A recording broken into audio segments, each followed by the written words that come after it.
Welcome to Stories Cafe. I'm your host for today's Miss Marple adventure. We're joining Miss Jane Marple today in the peaceful village of St. Mary. Me with the butter churn tragedy. Before we begin, I would love to know where in the world you are tuning in. From today, let me know in the comments. Pour yourself a proper cup of tea or keep your wits about you, and let's unravel this mystery together. The butter churn tragedy.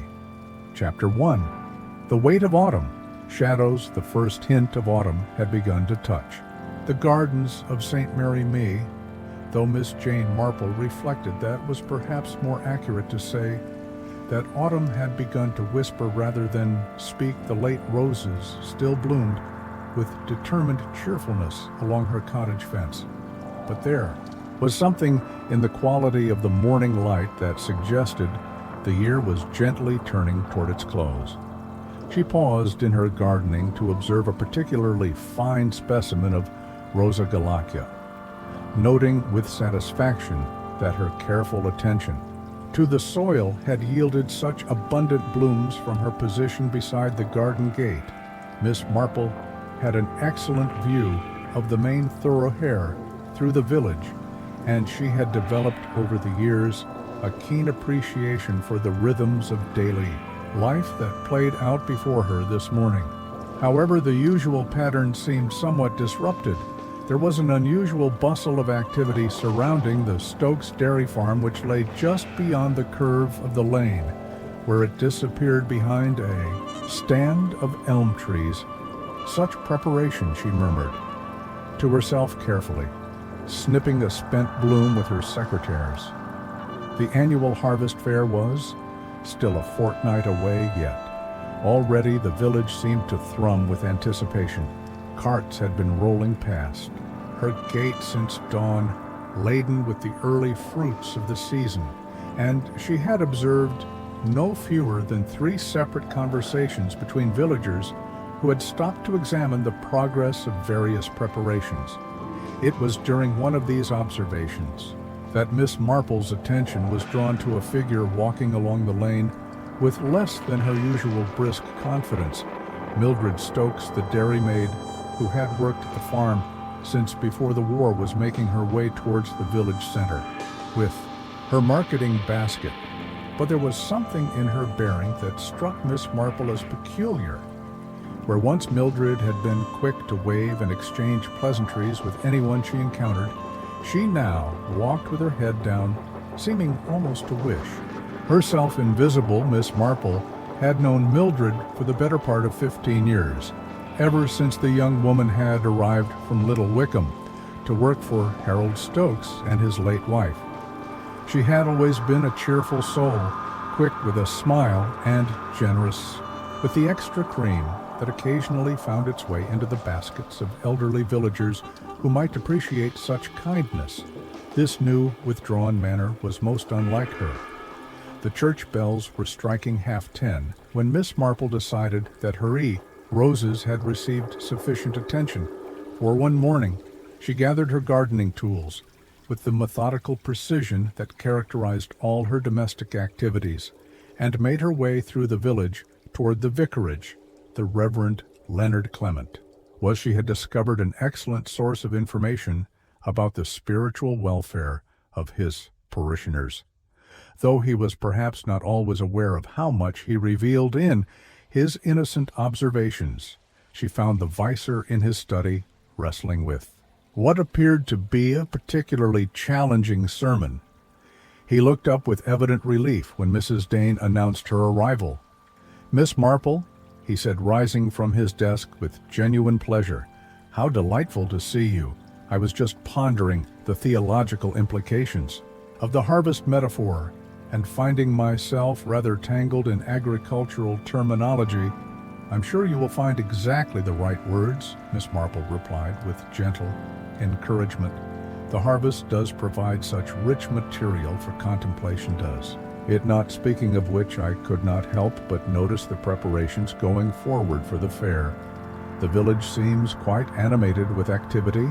Indeed, the vicar agreed, settling back into his chair and gesturing for Miss Marple to take the comfortable seat beside the window. Mrs. Speeton has been most energetic in her organization of the various committees, though I must confess," he added with a slight frown, "I have been somewhat puzzled by a request I received just yesterday." Miss Marple arranged her hands in her lap and waited with the patient attention that had served her so well. "Over the years, it was from Mildred Stokes," the vicar continued.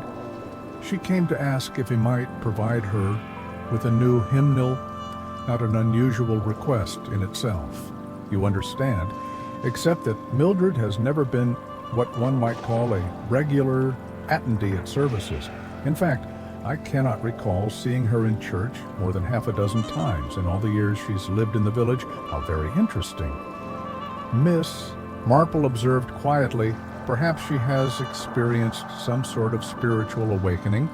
"One would hope so naturally," the vicar replied, though his tone suggested some uncertainty. Yet there was something in her manner. She seemed rather distressed, I thought. When I asked if there was anything particular troubling her, she became quite flustered and insisted that she simply wished to do what was right. Most curious phrasing. I thought Miss Marple nodded thoughtfully. The request reminded her rather strongly of her late cousin Fanny, who had developed a sudden and intense interest in religious literature just before the family had discovered her involvement in a most unfortunate financial scandal involving the church-building fund people she had observed often turned to spiritual comfort when their consciences were particularly burdened. "I do hope," she said carefully, "that poor Mildred is not facing some difficulty. She has seemed rather subdued of late." "Not at all. Like her usual cheerful self." The vicar brightened at this observation. "Precisely my impression. I am so glad you have noticed it too. I had begun to wonder if I was imagining things." "She has always been such a pleasant, forthcoming young woman." Miss Marple made several more gentle inquiries about the preparations for the fair and the general state of the parish, but her mind continued to return to the image of Mildred Stokes walking with such uncharacteristic withdrawal through the village streets. As she made her way home through the dappled sunlight that filtered through the elms, she found herself thinking that there were indeed shadows beginning to gather, and not all of them were cast by the changing season. The afternoon settled over St. Mary Me with deceptive tranquility, but Miss Marple had lived long enough to recognize that the most profound disturbances often announced themselves with the gentlest of whispers. Chapter 2. Death among the Churns. The morning of September 23rd dawned with that peculiar stillness that sometimes precedes unexpected events, though Miss Marple engaged in her customary assessment of the weather from her bedroom window could not have anticipated just how dramatically the day would alter the peaceful rhythm of Mary Me. The mist hung low over the village, lending an almost ethereal quality to the familiar landscape, and she noted with satisfaction that the forecast suggested ideal conditions for the final preparations of the harvest fair. She had just finished her morning tea and was contemplating a visit to Mrs. Bantry when the sound of running footsteps on the lane caught her attention. Young Tommy Fletcher, the postmaster's son, was racing toward the village center with a sort of desperate urgency that spoke of genuine emergency rather than boyish excitement. Miss Marple set down her cup with deliberate care and moved to her front gate, where she was joined by several other villagers who had been similarly alerted by the commotion. "Whatever can be the matter?" inquired Mrs. Price from the cottage next door, her voice carrying that mixture of concern and curiosity that such moments invariably produce. The answer came within minutes, as P.C. Edwards cycled past at considerable speed, his usually measured pace abandoned in favor of what could only be described as haste. Miss Marple exchanged a meaningful glance with Mrs. Price, and without the need for discussion, both ladies found themselves walking in the direction of the Stokes dairy farm. They were not Alone in this impulse, a small procession of villagers had formed, drawn by that peculiar magnetism that accompanies unexpected drama. In small communities, the group moved with the sort of respectful concern that acknowledged something serious had occurred, though none could yet guess at its precise nature. The scene that greeted them at the dairy was one that would remain etched in the collective memory of Stemary Me. For years to come, Dr. Haddock's motor car stood in the farmyard, and the good doctor himself could be seen in earnest consultation with P.C. Edwards beside the large stone building that housed the dairy operations. Harold Stokes stood somewhat apart from the official proceedings, his face bearing an expression of shocked bewilderment. That seemed entirely genuine. Miss Marple positioned herself with careful discretion at a point where she could observe without appearing unduly inquisitive, a skill she had refined over many years of village life. From this vantage point, she was able to discern that the center of attention was the large butter churn that stood in the yard behind the dairy proper. "Dreadful business," murmured Dr. Haddock as he approached the gathered villages, his professional demeanor clearly strained by the morning's events. "Poor Mildred appears to have suffered a most unfortunate accident." The words fell upon the assembled company with the weight of genuine tragedy. Miss Marple felt a sharp pang of distress, remembering her recent observations of the young woman's troubled demeanor. That she should meet such an end seemed particularly cruel, given the obvious burden she had been carrying in recent days. Mrs. Bantry, who had arrived with characteristic promptness upon hearing the news, moved to stand beside Miss Marple. "However did it happen?" she asked in a lowered voice. Dr. Haddock glanced toward the churn with evident reluctance.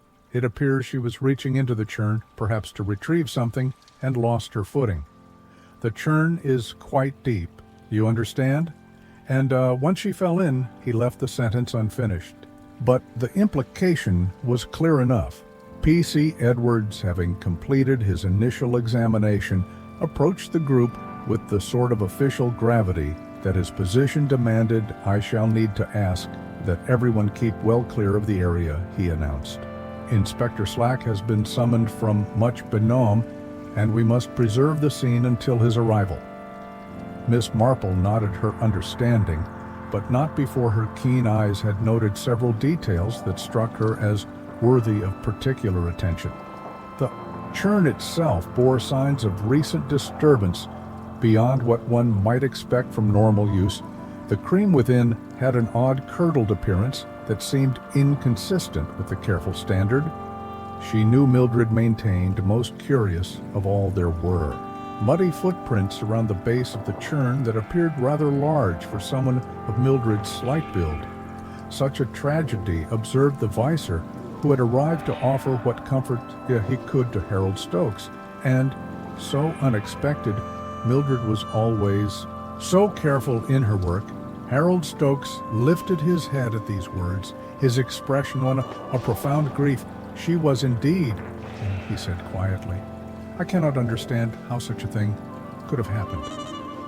Mildred knew every inch of this dairy as well as Huron Cottage. Miss Marple found herself studying Harold's face with careful attention. There was genuine distress there, certainly, but something else as well. A quality she could not quite define, but which reminded her rather uncomfortably of a case she had once known where grief and guilt had become so intertwined as to be nearly indistinguishable. The arrival of Inspector Slack brought with it the familiar bustle of official investigation. The inspector, a man of decided opinions and limited patience for village concerns, made a rapid assessment of the scene before declaring his conclusions with characteristic firmness.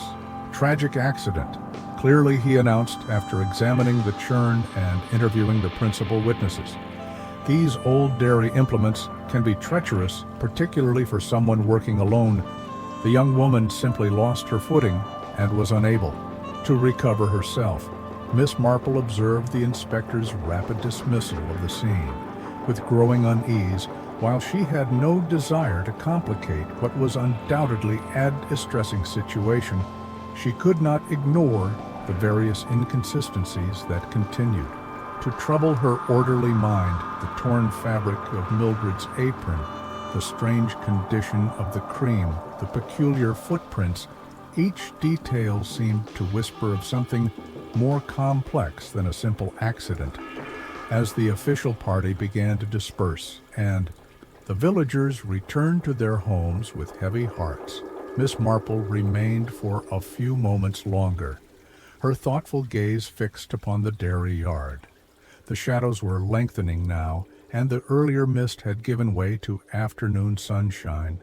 But she found herself thinking that some shadows were not so easily dispelled by the light of day. The peaceful village of St. Mary Me had been touched by tragedy, but Miss Marple's long experience had taught her to distinguish between the sorrows that came naturally and those that were made by human hands. Chapter 3, Currents Beneath Still Waters.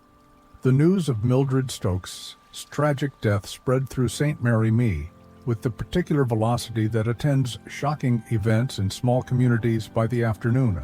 Following the discovery, Miss Marple observed that the tragedy had become the singular topic of conversation wherever two or more villagers gathered. She had always found it instructive to study the various ways in which such news was received and discussed, for people's reactions often revealed as much about their own characters as about the circumstances themselves. Her first stop was the post office, that invaluable nerve center of village intelligence, where Mrs. Pembroke presided over both the official postal business and the unofficial exchange of local information. Miss Marple arrived under the pretext of purchasing stamps, but her true purpose was to gauge the tenor of village sentiment regarding the tragedy. Such a dreadful shock, the Pembroke was saying to Mrs. Weatherby, who had arrived just before Miss Marple. Poor Mildred, and her so young, though I must say I had begun to wonder if something was troubling the dear girl. Miss Marple arranged her features into an expression of polite inquiry. "Oh, how so, Mrs. Pembroke?" The postmistress leaned forward with the confidential air of one who possessed significant information. "Well, Miss Marple, it was the strangest thing for the past month or so. Mildred had been receiving letters, rather more than usual if you take my meaning, and not the ordinary sort of correspondence either. These came in plain envelopes with no return direction, and the handwriting was most peculiar, rather cramped and careful, as if someone were trying to disguise their natural hand." "How very curious," Miss Marple observed mildly. "Did she seem distressed by these letters?" "Indeed she did," Mrs. Pembroke replied with evident satisfaction at having her observations confirmed. The first few times she seemed merely puzzled, but lately she would fairly snatch them from my hand and hurry away without her usual pleasant chat. Just last week I remarked that she seemed quite pale, and she stammered something about difficult decisions before rushing off." Without another word, Mrs. Weatherby nodded sagely. "I noticed it too. She used to be such a cheerful soul, always ready with a smile and a pleasant word. But recently she seemed quite withdrawn. My Albert mentioned that she barely acknowledged him when he passed her on the lane. And you know how friendly she's always been to the young men of the village." Miss Marple filed away these observations with careful mental precision. The mysterious correspondence aligned troublingly well with Mildred's recent request for a hymnal and her obvious spiritual distress. She made her purchases and continued on her way, her mind turning over the implications of what she had learned. Her next destination was the Stokes farmhouse, where she intended to pay a proper condolence call. The Georgian brick building sat square and solid behind its well-maintained garden, presenting an aspect of prosperous respectability that had characterized the Stokes property for generations. Miss Marple approached the front door with the measured steps appropriate to such a solemn occasion. Harold Stokes received her in the front parlor, a room that bore the unmistakable imprint of careful feminine attention, despite the absence of a woman's hand. The furniture was arranged with mathematical precision. Every surface bore evidence of recent polishing, and the general atmosphere suggested a household maintained according to the highest standards of domestic excellence. "How very kind of you to call, Miss Marple," Harold said, gesturing toward a well-cushioned chair here near the window. "I confess I am still quite overcome by the whole dreadful business." Miss Marple settled herself with the deliberate care of one accustomed to making the most of social opportunities. Harold Stokes was a man of perhaps 45 years, with a sort of solid, dependable appearance that inspired confidence in matters of business. Yet she could not help but notice a certain nervous energy in his manner, evidenced by his habit of consulting his pocket watch at frequent intervals, as if time itself had become a source of anxiety. "Such a terrible shock for you," she murmured sympathetically. "Mildred had been with your family for such a long time." "Had she not nearly 15 years, Harold replied, his voice carrying genuine emotion. "She came to us just after my dear wife and I were married, and she became quite indispensable to the operation of the Dairy Margaret. My wife often said that Mildred was more like family than a servant." Miss Marple nodded understandingly. "She must have been a great comfort to you after your wife's passing. Such devoted service is increasingly rare in these changing times."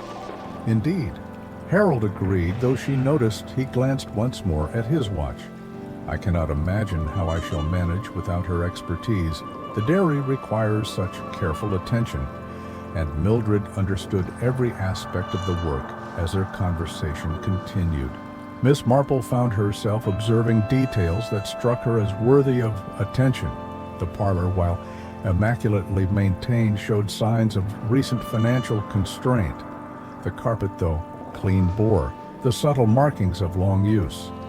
And she noticed that several pieces of silver that might once have graced the sideboard were notably absent.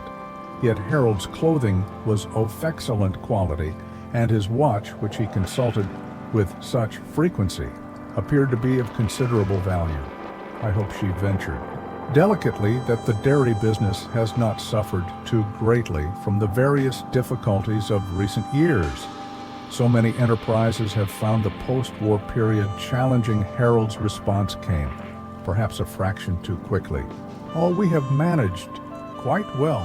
Thank you. The demand for quality dairy products remains strong, and we have been fortunate in maintaining our customer base." Miss Marple accepted a cup of tea and continued her gentle inquiries about the household arrangements and Mildred's duties. She learned that the young woman had been responsible not only for the actual dairy work, but also for much of the record-keeping and customer relations. It became clear that her loss would indeed represent a significant disruption to the farm's operations. As she prepared to take her leave, Miss Marple expressed her hope that Harold would not hesitate to call upon his neighbors for any assistance during this difficult period. His gratitude seemed genuine, though she noticed that his relief at her departure was perhaps more pronounced than strict courtesy might have warranted. Walking home through the lengthening afternoon shadows, Miss Marple found herself reflecting on the various currents of information and emotion that seemed to flow beneath the surface of this tragedy. The mysterious letters, Mildred's obvious distress, Harold's nervous prosperity despite apparent financial constraints, and the general sense that more lay hidden than had yet been revealed, all combined to create a pattern that her experienced mind recognized as significant. The village of St. Mary Me had returned to its customary afternoon. Quiet, but Miss Marple had lived long enough to know that the deepest waters often ran beneath the stillest surfaces, and that tragedy, once introduced into a community, rarely came alone. Chapter 4. What Lies Beneath. The morning after her visit to Harold, Stokes brought with it one of those crisp September days that seemed to crystallize the very air-lending extraordinary clarity to both sight and thought. Miss Marple had risen early, drawn by an inexplicable restlessness that she had learned over the years to trust as a reliable indicator that her subconscious mind was working through problems her conscious thoughts had not yet fully grasped. She was engaged in the methodical task of deadheading her late roses when she observed a slight figure making its way along the lane with a sort of furtive haste that immediately captured her attention. Jenny Morris, the young kitchen maid who occasionally assisted various households in the village, was clearly bound upon some errand that caused her considerable anxiety. Miss Marple had known Jenny since she was a child, and the girl's current demeanor struck her as most uncharacteristic. "Good morning, Jenny," Miss Marple called gently as the girl passed her gate. "You seem to be in quite a hurry this morning." Jenny started visibly and turned with the expression of someone caught in an act of questionable propriety. She was a pleasant-faced girl of perhaps 19 years, with the sort of honest countenance that made deception difficult and uncomfortable. "Oh, Miss Marple," she stammered, clearly flustered. "I was just that as I needed too." Miss Marple set down her gardening shears and approached the gate with the unhurried movements that she had found most effective in encouraging confidences. "Perhaps you would care for a cup of tea. You look rather pale, my dear, and I was just thinking how pleasant it would be to have some company." The invitation, delivered with Miss Marple's particular combination of maternal concern and gentle authority, proved irresistible. Within minutes, Jenny found herself seated in Miss Marple's comfortable sitting room, a cup of properly brewed tea warming her hands, and the familiar domestic atmosphere working its calming influence upon her agitated spirits. "I suppose Miss Marple observed conversationally that poor Mildred's death has been quite a shock to all the young people in the village. You helped her sometimes at the dairy, did you not?" Jenny's cup rattled against its saucer. "Yes, miss, when there was extra work, or during the busy seasons, she was always very kind to me." "Was Mildred?" "I am sure she was," Miss Marple replied warmly. "She seemed such a conscientious person. Imagine she took great pride in maintaining the dairy to the highest standards." "Oh, she did indeed." Jenny's response carried genuine enthusiasm. "Everything had to be just so. She always said the equipment kept spotless, the records properly maintained, and the storage areas organized to perfection. She spent ever so much time making sure everything was exactly as it should be." Mrs. Marple nodded. "Encouragingly, storage areas can be such a challenge to keep properly organized. Imagine, the dairy has quite extensive storage facilities." "Yes, miss. There's the main dairy building, of course, but also the old cellar beneath. Mildred was always particular about that cellar, said it was the perfect temperature for certain processes and for keeping things that needed extra care." The information was delivered innocently enough, but Miss Marple's experienced ear detected a subtle hesitation in Jenny's voice. She waited with the patience that had served her well in countless similar situations, allowing the silence to work its peculiar magic lately. Jenny continued, her voice dropping to barely above a whisper. "Mildred had been spending a great deal of time down in that cellar, more than usual. I mean, she said she was organizing the storage, making sure everything was properly arranged, but Miss Marple prompted gently. When the girl's voice trailed away, Jenny glanced around the sitting room as if ensuring they were truly alone. "It seemed odd, miss, the cellar was always perfectly organized. Mildred sort of that, and she seemed quite secretive about her work down there when I offered to help. She said it wasn't necessary, that she could manage perfectly well on her own, miss." Marple refilled Jenny's cup with deliberate care, using the domestic ritual to maintain the atmosphere of casual conversation. "I suppose the cellar work must have been quite demanding. Did she mention what sort of organizing required such attention?" "That's just it. Miss Jenny replied, her anxiety clearly increasing. When I asked, she became quite flustered and said something about making sure everything was where it ought to be and seeing that proper records were kept. But the strangest thing was, she paused again and Miss Marple waited with exemplary patience. The strangest thing was that I heard voices down there one evening when I was leaving late, not just Mildred's voice, but someone else's. As well, they were speaking quite low, but it sounded rather like an argument. When I mentioned it to Mildred the next day, she insisted I must have been mistaken, that she had been working alone.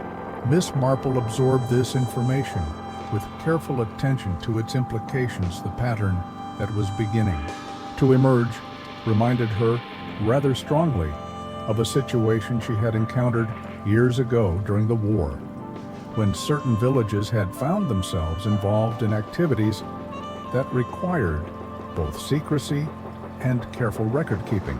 I hope she said carefully that Mildred was not allowing herself to become overtaxed by her responsibilities. Sometimes conscientious people take on burdens that prove too heavy for them to bear alone. Jenny nodded vigorously. That's exactly what I thought, miss. She seemed so worried about something in recent weeks, and there was another thing. She hesitated, clearly struggling with the propriety of what she was about to reveal. The committee for the harvest fair had asked Mr. Stokes if they might use the Dare's cold cellar for storing some of the perishable items for the celebration. It would have been ever so convenient, and the dairy has such excellent cold storage facilities. But Mrs. Stokes refused quite firmly, saying the space was needed for dairy operations. Mildred seemed quite upset by his decision, though she tried to hide it. Miss Marple found this detail particularly interesting in her experience. Refusal to accommodate reasonable community requests often indicated circumstances that could not bear scrutiny. As Jenny prepared to leave, having been considerably calmed by the tea and conversation, Miss Marple walked with her to the gate. The morning air carried the scent of autumn leaves and the distant sound of farm work, creating an atmosphere of peaceful. Normally, that seemed to belie the undercurrents of mystery that were becoming increasingly apparent. Thank you for the tea, Miss Marple, Jenny said with genuine gratitude. It has been such a comfort to talk with someone. I have been feeling quite troubled since poor Mildred's accident. Miss Marple watched the girl's retreating figure with thoughtful attention. The information she had gathered painted a picture of secrets and tensions that extended well beyond the simple tragedy of an accidental death. The cellar, with its perfect storage conditions and mysterious recent activity, seemed to occupy a central position in whatever drama had been unfolding in the days before Mildred's death. As she returned to her roses, Miss Marple found herself thinking that the most important discoveries were often made not by searching above ground, but by examining carefully what lay hidden beneath the surface of everyday life. Chapter 5. The threads begin to weave the peculiar restlessness that had settled over Miss Marple following her conversation with Jenny Morris proved tobe of the persistent variety that could only be remedied through direct observation. She had discovered over the years that her subconscious mind often recognized patterns before her conscious thoughts could articulate them, and the sensation of pieces waiting to be fitted together had become too pronounced to ignore.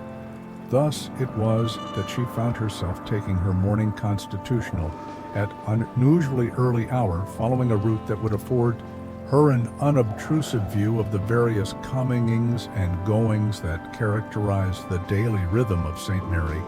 The morning mist still clung to the hedge-lending, an almost ethereal quality to the familiar landscape, and she walked with the measured pace of one who understood that patience and careful observation often yielded more valuable intelligence than direct inquiry. Her circuitous route eventually brought her to the vicinity of the village center, where she positioned herself with characteristic discretion at a point that commanded an excellent view of the main thoroughfare. From this vantage point, she was able to observe what struck her as a most unusual pattern of early morning activity. Mr. Fortescue, the manager of the local branch of Barclays Bank, emerged from the direction of the Stokes dairy farm with the brisk stride of a man who'd concluded satisfactory business. This in itself might not have warranted particular attention were it not for the fact that banking business was rarely conducted at farm premises before 8 a.m. In the morning, more intriguing still was his destination. Rather than proceeding directly to his chambers, he made his way to the residence of Mr. Peaton, the village solicitor. Miss Marple observed their subsequent consultation with the sort of keen interest that years of village life had taught her to apply to unusual patterns of behavior. The two gentlemen spoke with evident urgency, their manners suggesting matters of considerable importance that could not await the conventional hours of business. Their conference was brief but clearly significant, concluding with what appeared to be mutual satisfaction before they parted ways with the purposeful efficiency of men who had reached important decisions. Miss Marple made careful mental note of the time and circumstances, adding this observation to the growing collection of details that seemed to center around the Stokes dairy. Her attention was next drawn to Harold Stokes himself, who appeared in the village center with a bearing that struck her as remarkably confident for a man so recently bereaved. She observed him conducting what appeared to be routine business at the post office in the baker's shop, but his manner lacked the subdued quality one might expect from someone grappling with both personal loss and professional disruption. Most curious of all was a brief encounter she witnessed between Harold and young Dr. Haydock, who had emerged from his surgery to begin his morning rounds. Their conversation, while conducted in lowered voices, appeared to concern financial matters, and Miss Marple's trained eye detected Harold's gesture toward what appeared to be a considerable sum of money. Rather unusual to see Harold about so early, observed Mrs. Price, who had appeared beside her with the sort of perfectly timed coincidence that characterized village life. One might have expected him to remain rather more secluded given the circumstances. Miss Marple nodded thoughtfully. Indeed, he seems to be managing his affairs with remarkable efficiency. Perhaps necessity compels him to maintain his regular schedule despite his grief. Possibly, Mrs. Price replied, though her tone suggested some skepticism, though I could not help but notice that he seemed quite cheerful when he passed my cottage yesterday evening. Not at all the bearing of a man overwhelmed by tragedy and practical difficulties. This observation aligned uncomfortably well with Miss Marple's own growing sense that Harold's public presentation of grief-stricken bewilderment was perhaps not entirely consistent with his private circumstances. She filed away Mrs. Price's comment with the same careful attention she accorded all potentially significant intelligence. Her subsequent encounter with Dr. Hawk himself provided additional cause for reflection. The good doctor, having completed his surly rounds, paused to exchange pleasantries about the unusually fine weather and the general health of the community. I trust Miss Marple ventured carefully that the various strains of recent days have not affected the general health of the village. Such tragedies often have far-reaching effects upon community well-being. Dr. Haddock considered her words with the thoughtful attention he brought to all medical matters. Curiously enough, I have observed rather the opposite effect in at least one case. Harold Stokes, whom one might have expected to suffer from the combined effects of grief and increased responsibility, appears to be in remarkably robust health. How fortunate for him, Miss Marple observed mildly.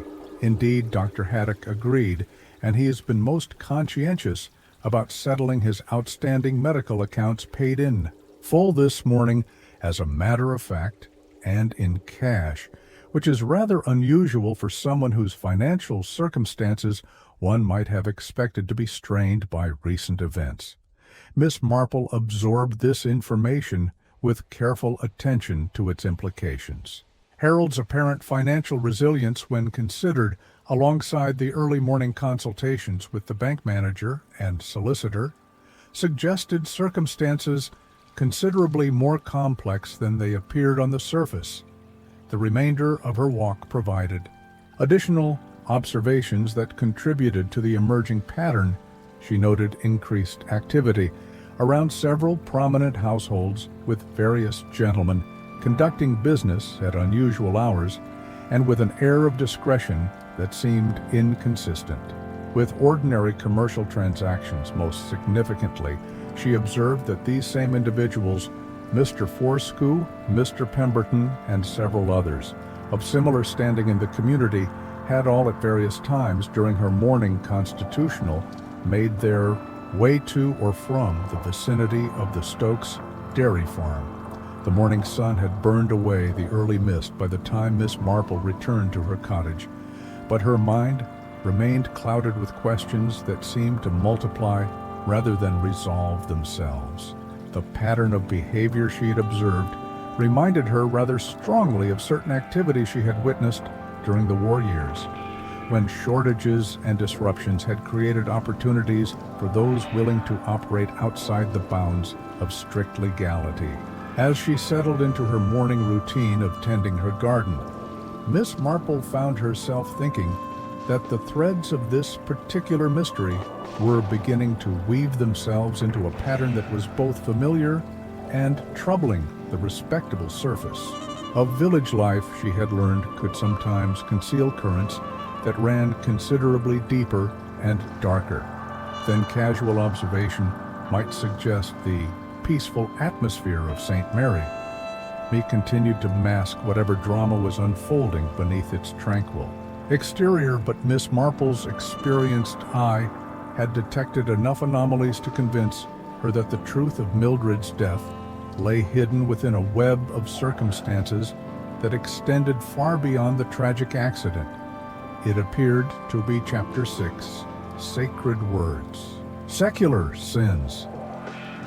The accumulation of seemingly desperate observations had reached a point where Miss Marple felt compelled to pursue a line of inquiry that had been troubling her since her initial conversation with the vicar. The matter of Mildred's unusual request for a hymeneal continued to present itself as a thread that, when properly followed, might lead to a more complete understanding of the circumstances surrounding her death.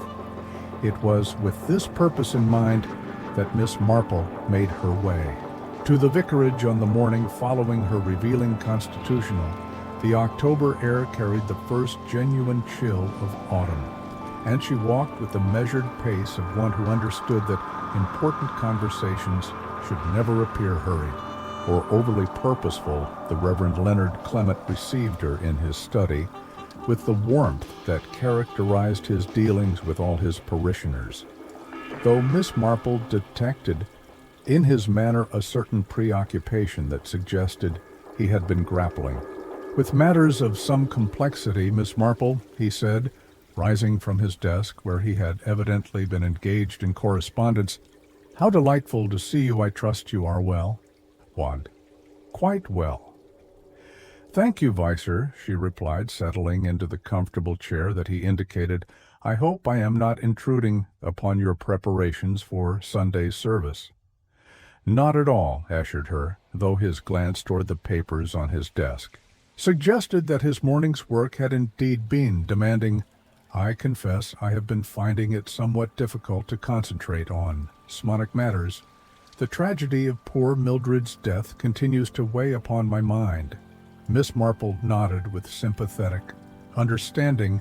"It has been a shock to the entire village.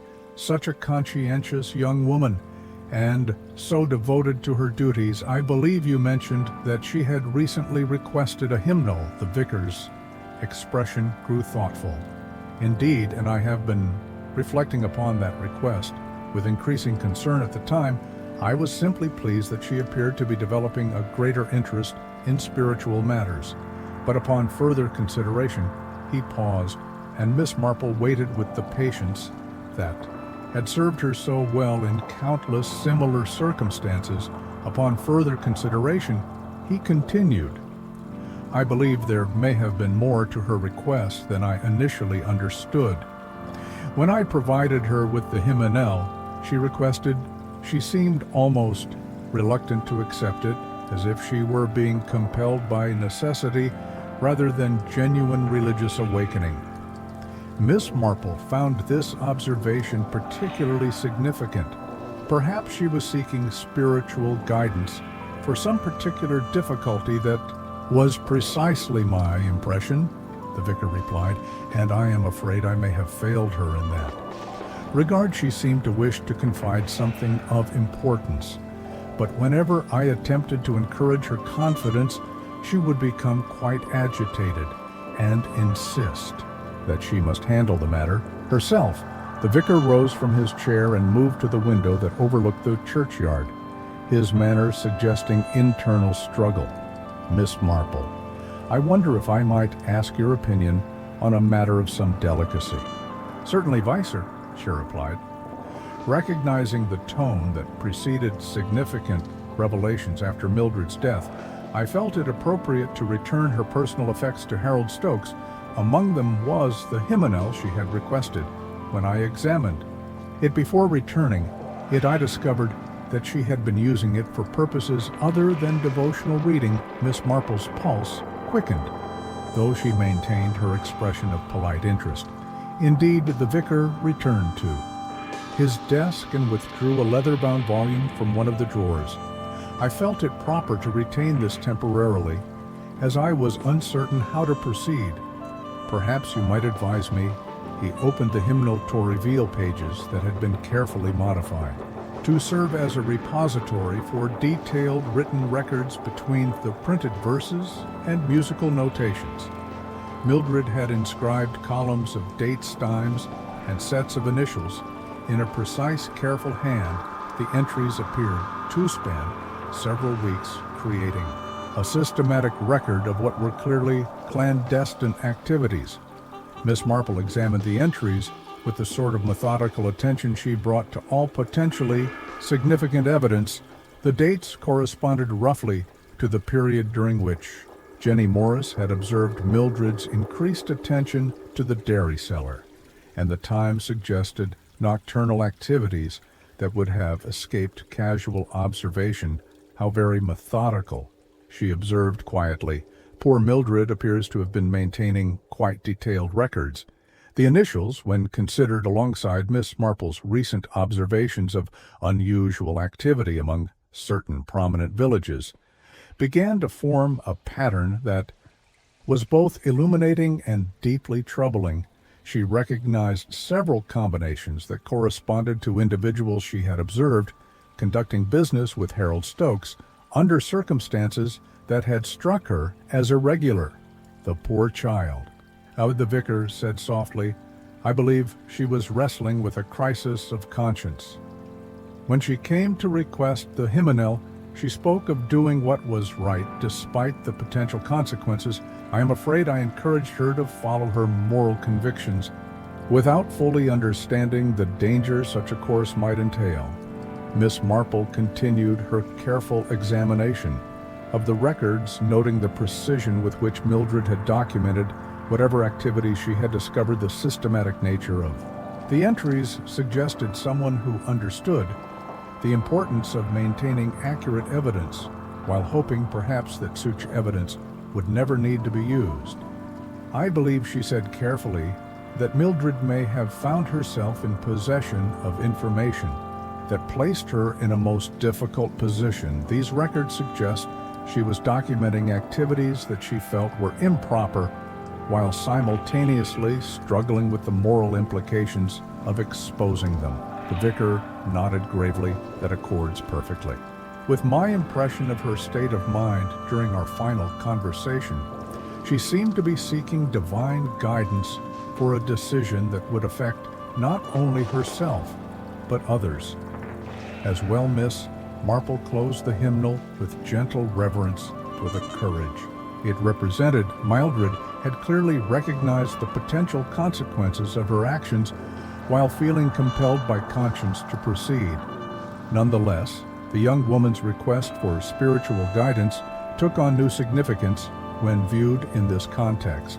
"Vicar," she said thoughtfully, "I believe Mildred was preparing to reveal something of considerable importance when her life was so tragically cut short. These records suggest she had discovered activities that troubled her conscience sufficiently to risk significant personal consequences. What do you believe we should do with this information?" The vicar asked, his concern evident in both voice and manner. Miss Marple considered the question with the careful attention it deserved. The hymeneal represented evidence that could potentially illuminate the circumstances of Mildred's death, but it also contained information that would implicate several respected members of the community in activities that were clearly illegal. "I believe," she said finally, "that we must honor Mildred's courage by ensuring that her sacrifice was not in vain. However, we must also proceed with the sort of careful consideration that such serious matters demand." As Miss Marple made her way home through the increasingly crisp afternoon air, she carried with her not only the hymeneal but also a profound sense of the moral complexity that had ultimately cost Mildred her life. The young woman's attempt to reconcile her conscience with her circumstances had placed her in mortal danger, and Miss Marple felt a growing determination to see that justice was served not only for the crime itself, but for the courage that had made its exposure possible. The peaceful streets of St. Mary seemed to mock the darkness that lay hidden beneath their tranquil surface. But Miss Marple had learned that truth, however painful, possessed a power that could not be permanently suppressed by those who sought to profit from its concealment. Chapter 7, Into the Lion's Den. The weight of knowledge that Miss Marple now carried following her examination of Mildred's hymeneal had reached the point where further observation alone would no longer suffice. She had long ago learned to recognize the moment when careful inquiry must give way to decisive action, particularly when the pursuit of justice demanded courage rather than mere prudence. It was with this understanding that she found herself contemplating a course of action that would, under ordinary circumstances, be considered foolhardy and potentially perilous. The solution to her dilemma presented itself in the form of Mrs. Bantry, whom she encountered quite fortuitously while returning from her morning visit to the post office. Her old friend was engaged in animated discussion with the vicar regarding the arrangements for the upcoming harvest fair, but she immediately detected the subtle urgency in Miss Marple's manner that indicated matters of considerable importance. "Jane, my dear," Mrs. Bantry said, after concluding her conversation with the Reverend Clement, "you have that particular expression that I have learned to associate with significant developments. Might I assume that your recent investigations have borne fruit, miss?" Marple glanced around the village street with the sort of careful attention that years of discreet inquiry had made habitual. "Indeed they have, Dolly. I wonder if you might have time for a rather important conversation. I find myself in need of both counsel and assistance." They made their way to Miss Marple's cottage, where the familiar comfort of her sitting room provided the appropriate setting for the sort of confidential discussion that the circumstances demanded over properly brewed tea. Miss Marple outlined the accumulation of evidence that had led to her current understanding of the situation surrounding Mildred's death. Mrs. Bantry listened with the sort of focused attention that she reserved for matters of genuine significance, her expression growing increasingly grave as the full scope of the criminal conspiracy became apparent. "Good heavens, Jane," she exclaimed when the recitation was complete, "you mean to suggest that poor Mildred was murdered to prevent her from exposing the smuggling operation? I'm afraid that appears to be precisely the case, Miss Marple replied, and I believe the time has come to gather the final evidence necessary to ensure that justice is properly served, Mrs. Bantry said, down her teacup with the deliberate care that accompanied serious decisions.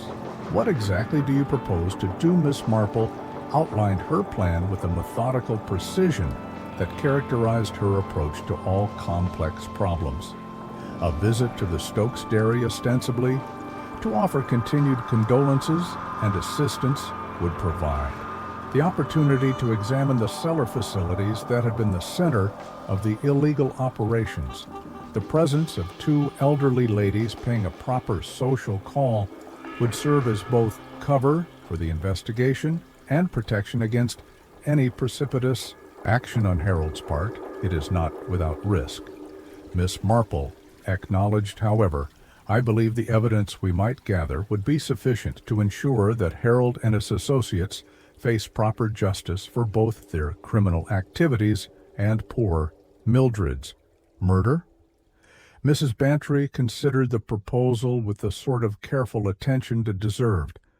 I confess the prospect is rather daunting, but I cannot allow you to undertake such a venture alone. When shall we make this visit? This afternoon would be ideal.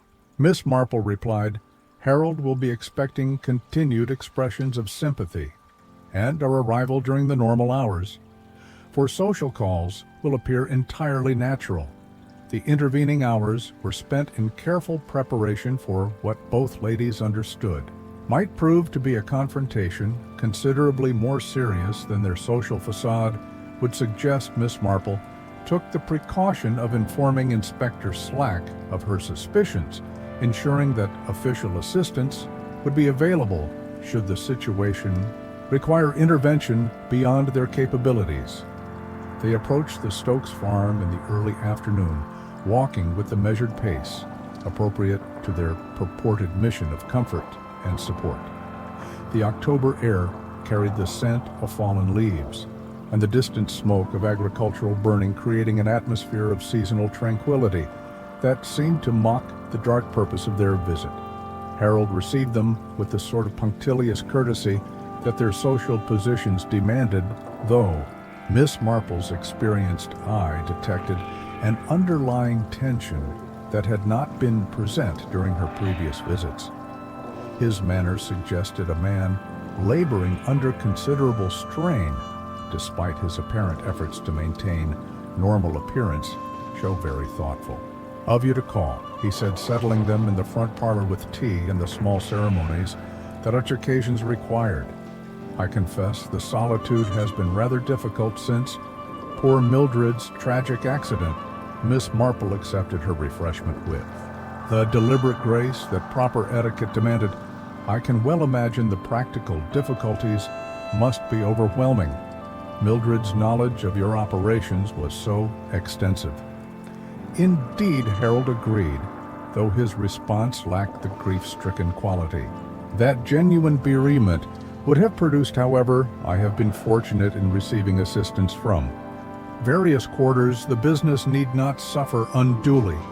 Mrs. Bantry, following their previously discussed strategy, expressed interest in viewing the dairy facilities themselves. I have always wondered about the processes involved in producing such excellent dairy goods.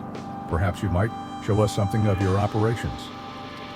Harold's hesitation was barely perceptible, but Miss Marple caught the slight tightening around his eyes that indicated internal calculation. Certainly, he said after a moment's pause. Though I fear the tour may prove rather mundane, their inspection of the main dairy building proceeded with Harold providing the sort of detailed explanations that courtesy required.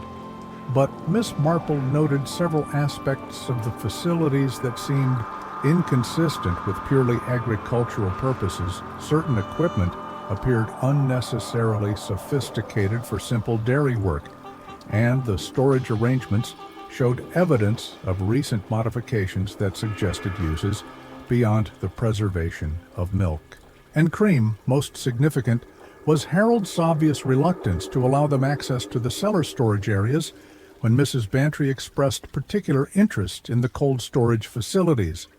Harold's explanations became increasingly evasive, and his nervous glances toward the cellar entrance confirmed Miss Marple's suspicions about what lay beneath. I believe Miss Marple said with gentle firmness that a proper understanding of your operations would require examination of all the facilities. Mildred spoke so often of the excellence of your storage arrangements.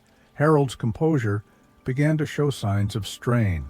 The cellars are rather difficult to navigate for ladies of your, that is, the stairs are quite steep and poorly lit. How considerate of you to be concerned for our safety, Miss Marple replied. However, I believe we are quite capable of managing a few steps. What they discovered in the cellar confirmed every suspicion that Miss Marple had developed. Hidden compartments contained clear evidence of smuggling activities with traces of contraband goods and documentation that established the dairy as a distribution center for black market operations.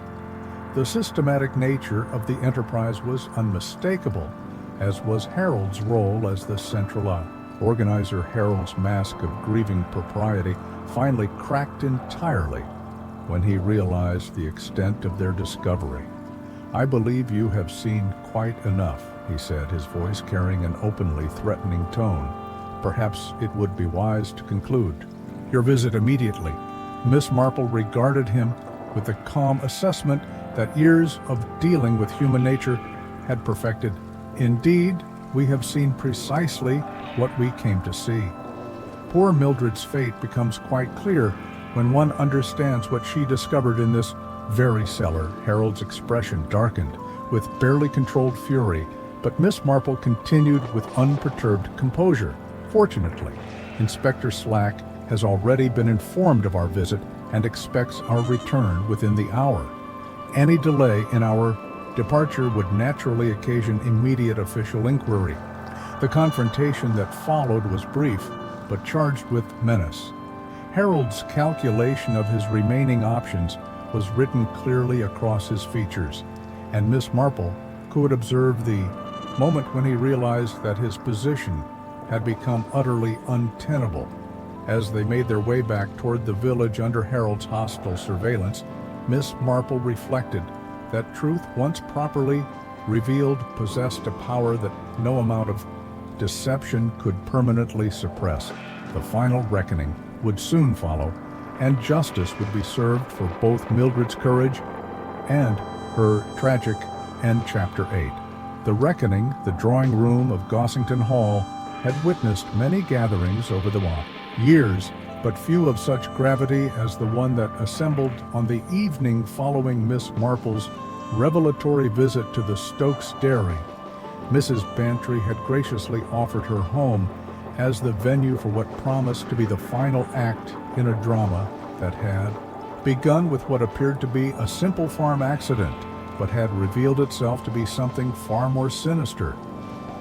Inspector Slack arrived punctually at 7 au fond. His usually brusque manner tempered by a grudging acknowledgement that Miss Marple's theories had proven more substantial than his initial dismissal had suggested. He was followed shortly by Harold Stokes, who entered the room with the bearing of a man who understood that his circumstances had become desperate, but who retained sufficient composure to maintain appearances. I must confess, Inspector Slack began settling his considerable bulk into one of Mrs. Bantry's more substantial chairs, that I am still somewhat skeptical about these allegations.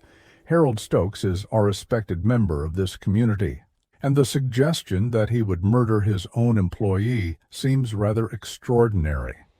Miss Marple, who had positioned herself in her customary chair near the window where the evening light provided optimal illumination for her knitting, looked up from her work with the mild expression that had served her so well over the years.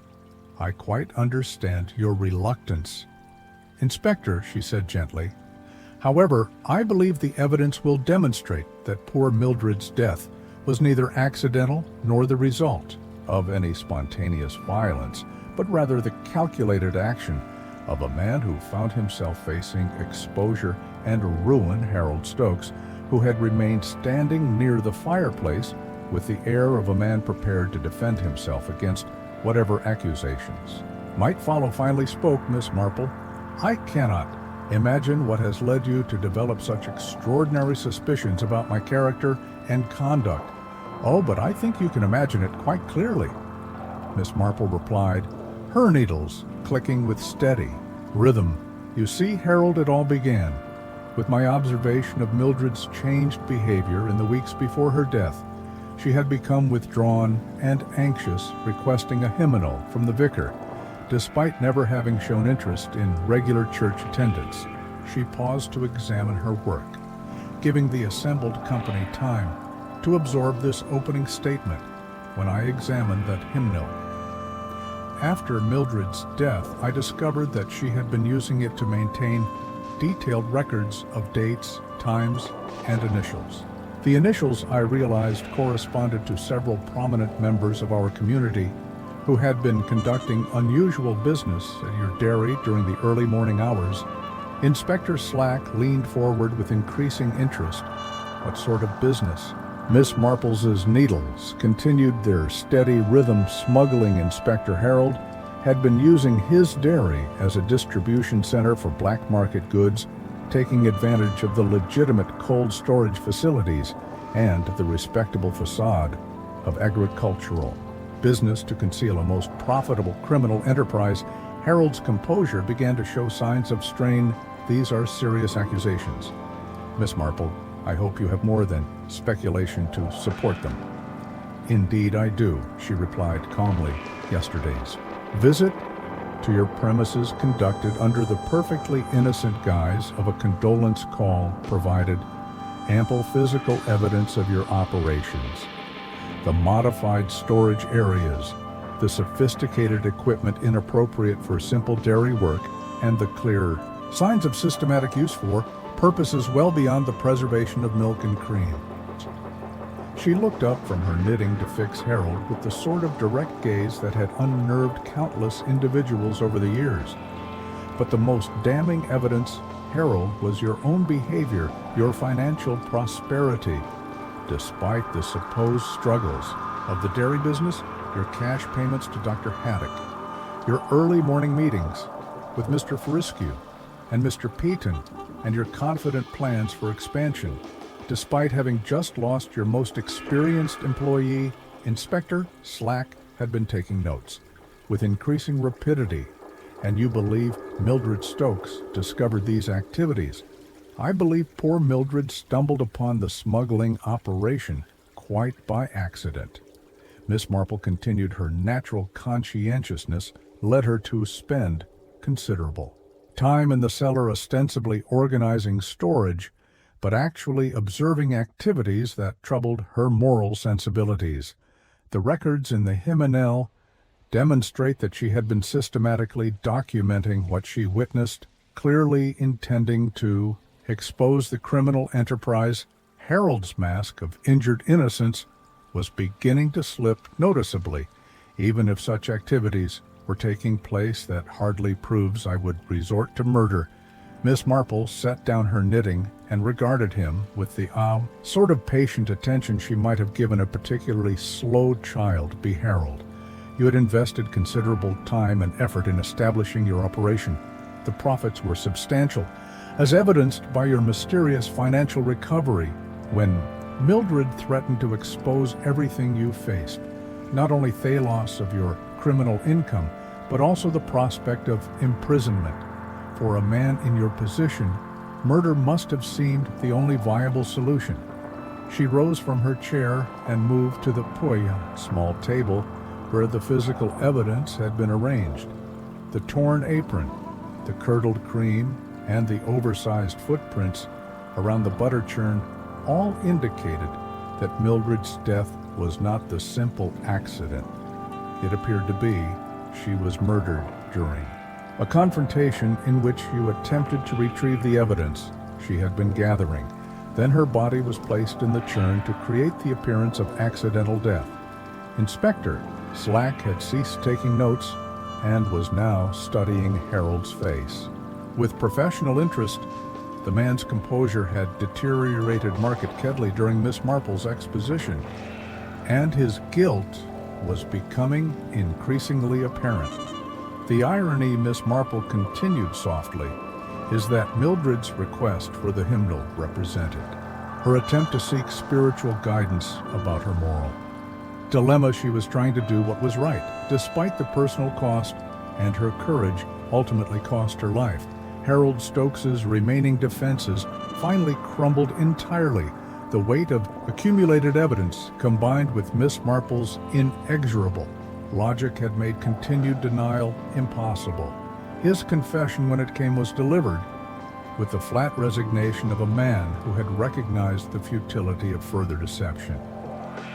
Inspector Slack's subsequent arrest proceeded with the sort of efficient professionalism that such moments required, though Miss Marple noted that even the inspector seemed sobered by their revelation that such darkness could lurk beneath the peaceful surface of village life as the various participants in the evening's drama departed. Into the autumn night, Miss Marple remained for a few moments in Mrs. Vantree's drawing room, contemplating the pattern of events that had led to this resolution. Poor Mildred's courage in attempting to expose wrongdoing had ultimately been vindicated, though at a cost that seemed almost unbearable. To contemplate the village of St. Mary, would return to its customary tranquility. But Miss Marple understood that the memory of this tragedy would serve as a reminder that human nature, in all its complexity, remained the most challenging mystery of all. Justice had been served, but the price of that justice would long be remembered by those who had witnessed its terrible necessity.